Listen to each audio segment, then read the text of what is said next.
사랑하는 성도 여러분, 오늘 새벽 기도에 함께 할 수 있게 돼서 감사합니다.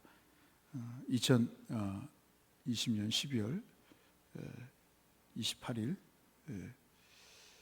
새벽 예배를 주 앞에 드리도록 하겠습니다. 한번 기도하실까요? 사랑하시는 하나님 아버지, 주께서 이 귀한 아침도 우리에게 생명을 주시고 하나님 잠자리에서 일어나 주를 바라볼 수 있도록 우리의 인생의 발걸음을 인도하셔서 감사합니다. 오늘도 말씀과 찬송과 기도로 하루를 시작하오니 하나님이 우리 가운데 역사하사 복이 있게 하시고 은혜 충만하여 우리의 영혼이 소생하고 우리의 육신이 모든 삶의 정황들이 회복되어져 가는 은혜를 베풀어 주옵소서. 예수님 이름으로 기도 올리옵나이다. 아멘. 찬송 373장 찬송하시겠습니다.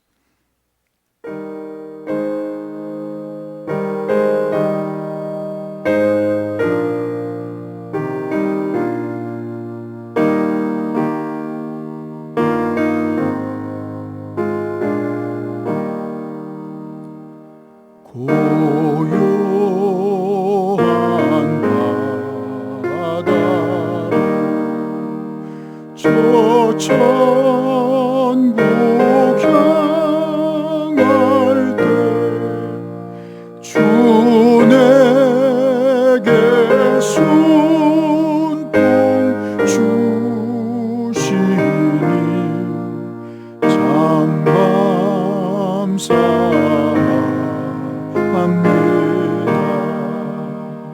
큰 물결이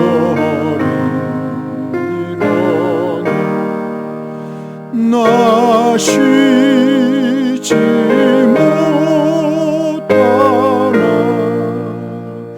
이 풍랑으로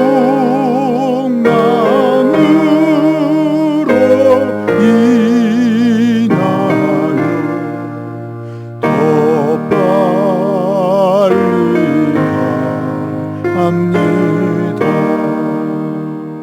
내 걱정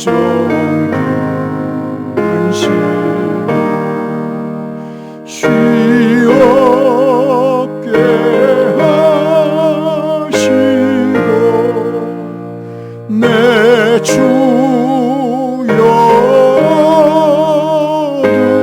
영혼을 밝게 하소서. 이 세상을 돌아가 주 뜻을 본받고 내 몸이 의지 없으니 큰 믿음 주소서.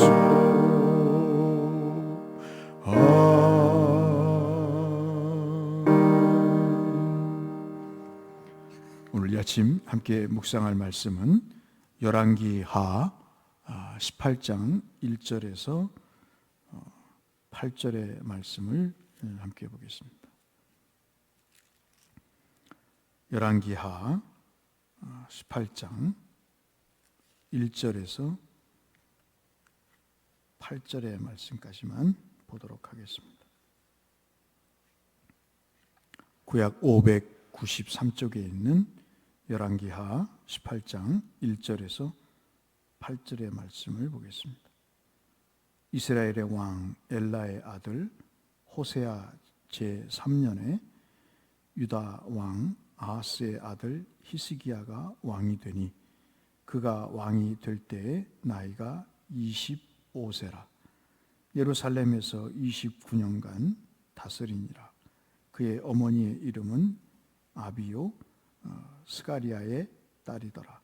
히스기야가 그의 조상 다윗의 모든 행위와 같이 여호와께서 보시기에 정직하게 행하여 그가 여러 산당들을 제거하며 주상을 깨뜨리며 아세라 목상을 찍으며 모세가 만들었던 놋뱀을 이스라엘 자손이 이때까지 향하여 분향함으로 그것을 부수고 느후스단이라 일컬었더라.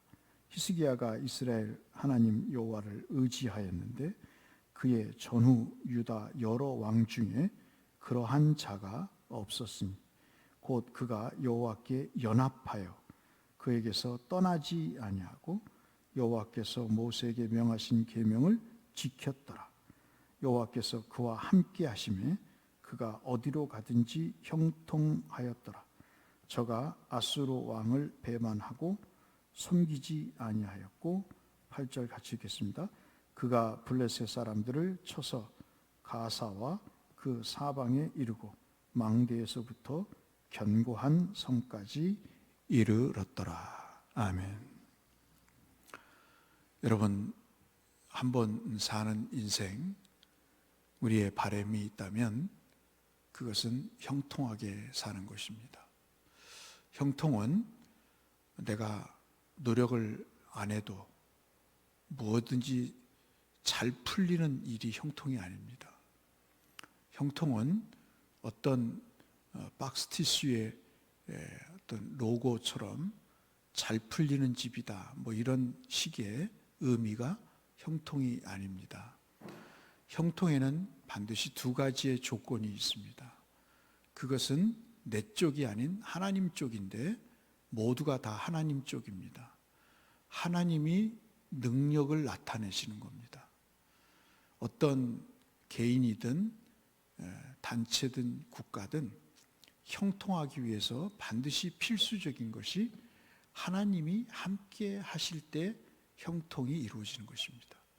그러니까 형통이라고 하는 것은 하나님이 실존하시다, 하나님이 살아계시다라고 하는 하나의 반응인 것입니다. 그 반응은 무엇으로 나타나냐면 능력으로 나타납니다.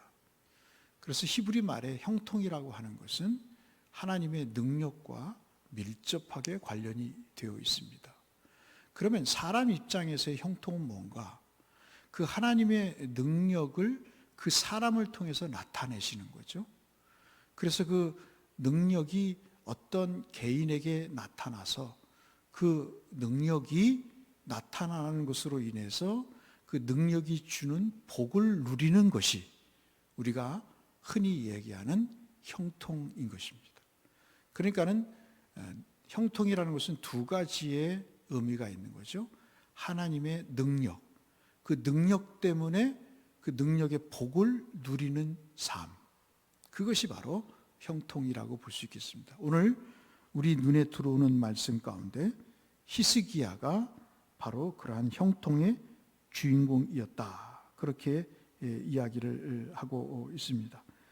여호와께서 그에게 복을 주시는데 그와 함께 하시기 때문에 그가 어디로 가든지 형통하였더라 그랬습니다. 이것이 7절의 말씀이죠.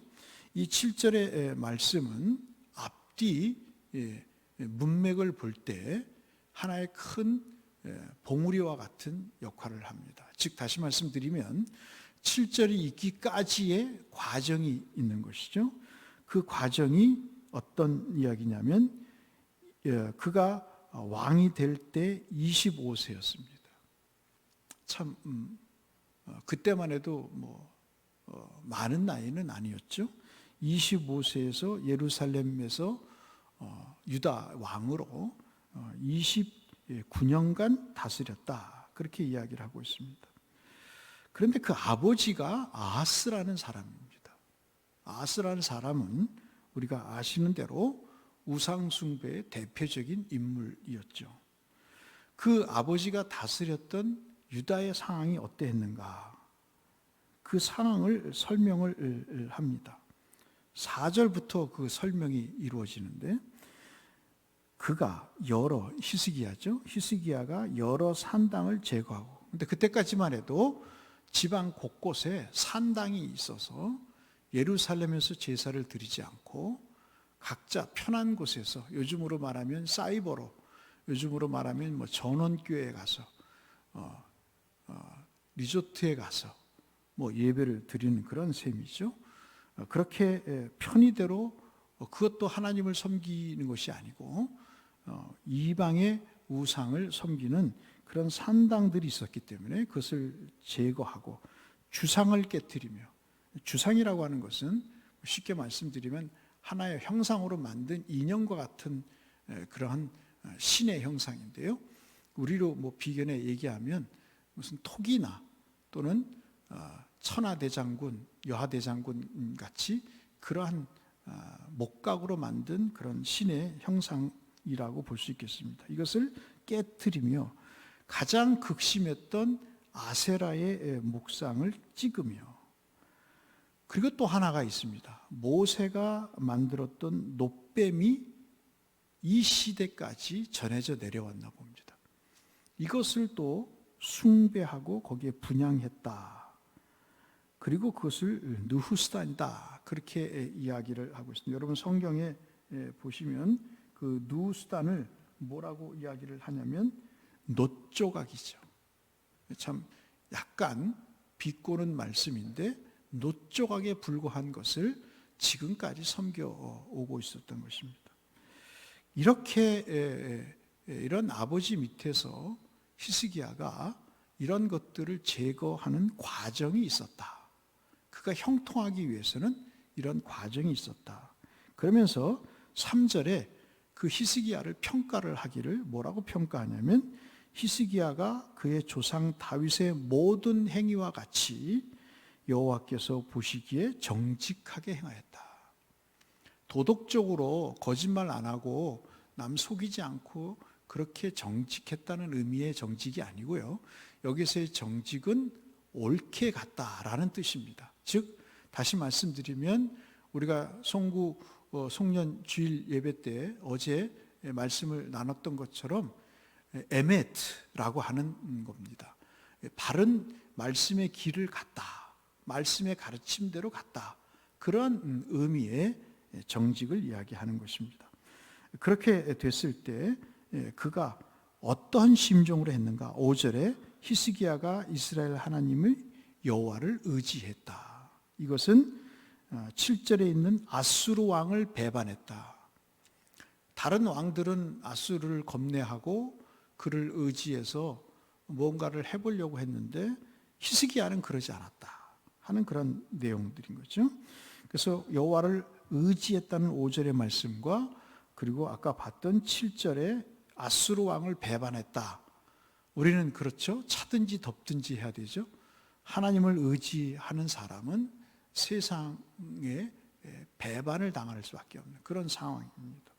사람이 하나님을 의지하고 세상을 동시에 의지하는 것은 그것은 신앙이 아닌 것이죠. 자관 여호와를 의지했는데 히스기야 왕처럼, 유대 왕 중에 히스기야 왕처럼 그렇게 하나님을 의지한 자가 없었다.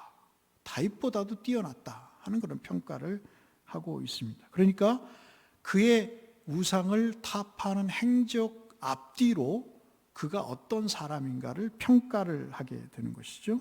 그러면서 6절에 그 평가는 계속 이어지게 되는데, 그가 여호와께 연합했다 그랬습니다. 그 연합이 뭔가? 여호와를 떠나지 아니하고 여호와께서 명령하신 모든 계명을 다 지켰다 그랬습니다.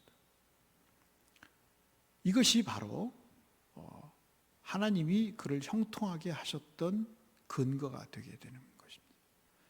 물론 인간의 행적으로 어떤 하나님의 역사가 이루어지는 것은 아니죠. 그러나 하나님은 기본적으로 인간의 삶을 형통하게 하시기 위한 그 마음은 굴뚝같이 갖고 계시는 거죠. 그 일에, 그 복을 받아 누리기 위해서 우리가 할 일이 있습니다. 그것은 여호와와 연합하는 것입니다. 여호와를 의지하는 것입니다. 여호와의 명령을 지켜 행하는 것입니다. 하나라도, 둘이라도, 셋이라도 과거에 그런 삶의 스타일이 아니었다면 그것을 바꿔가는 것이죠. 아버지가 그랬다면 아들은 그렇지 않는 거죠. 이것이 참 중요합니다. 세상 모두가 다 그렇게 삽니다 라고 말하는 게 아니라 나는 그렇게 안 살겠습니다 라고 하는 것, 그것이 하나님을 의지하는 거요, 그것이 바로 하나님과 연합하는 것이다. 그럴 때 어떤 인생의 복을 주십니까? 7절 말씀, 여호와께서 그와 함께 하시매 그가 어디로 가든지 형통하였더라, 그렇게 말씀하고 있습니다. 그러면서 8절 말씀은 그의 지경이 넓어지는 것을 이야기하고 있습니다. 우리가 2020년 마무리 첫 월요일, 마지막 월요일을 우리가 지나면서 우리가 함께 이 말씀을 나누는 의미가 있을 거다 생각이 됩니다. 우리가 하루를 살아도 형통하게 살아야 되지 않겠습니까? 세상에 빽이 없고 배경이 없더라도 우리는 하나님과 연합한 자로, 하나님을 의지해서 형통한 자로 살아가야 되지 않겠습니까? 이 은혜가 우리 모든 성도님들에게 있으시기를, 이 월요일 아침, 이 하루의 삶에도 이 2020년 마지막 저물어가는 이 해의 마지막 남은 삶 속에서도 충만하게 역사하시기를 주의 이름으로 축원합니다. 기도하겠습니다. 하나님 아버지, 하루를 살아도 히스기야와 같이 형통하게 살게 하시고 요셉과 같이 형통하게 살아서 우리의 삶을 통해 살아계신 하나님을 증거하게 하시고 능력을 드러내게 하시고 그로 인해 우리의 모든 삶이 복을 받는 역사가 있게 하여 주옵소서. 이 하루가 그러한 형통의 날이 되게 하여 주시고 우리의 남은 여생이 그러한 삶이 되게 하여 주시기를 간절히 소원하오며 예수님 이름으로 기도 올리옵나이다. 아멘.